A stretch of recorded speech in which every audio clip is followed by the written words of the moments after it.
Turning the tables, understanding this common English phrase. Hello everyone, welcome back to our channel. Today, we're going to explore a fascinating English phrase, turn the tables.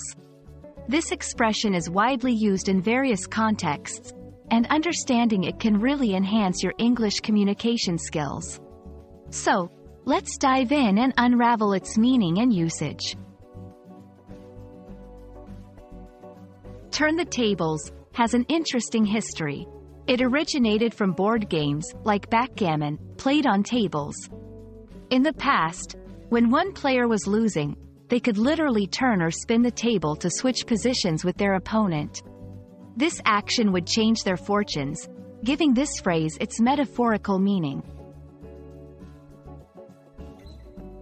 When someone says they're going to turn the tables, it means they're changing a situation to gain an advantage over someone who was previously in a stronger position.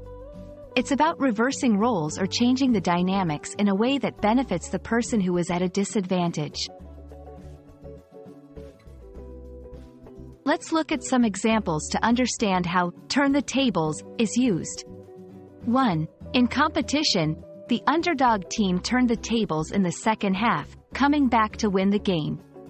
2. In arguments, he was losing the debate, but he turned the tables with a surprising fact. 3. In business, the small startup turned the tables on the industry giants by innovating. You might also hear variations like, turning the table, or, the tables have turned. All these convey the same idea of reversing a situation to one's advantage. I hope this video has helped you understand the phrase, turn the tables.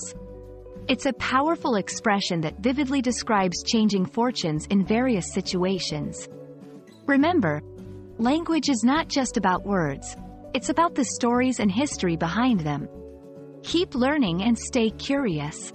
See you in the next video.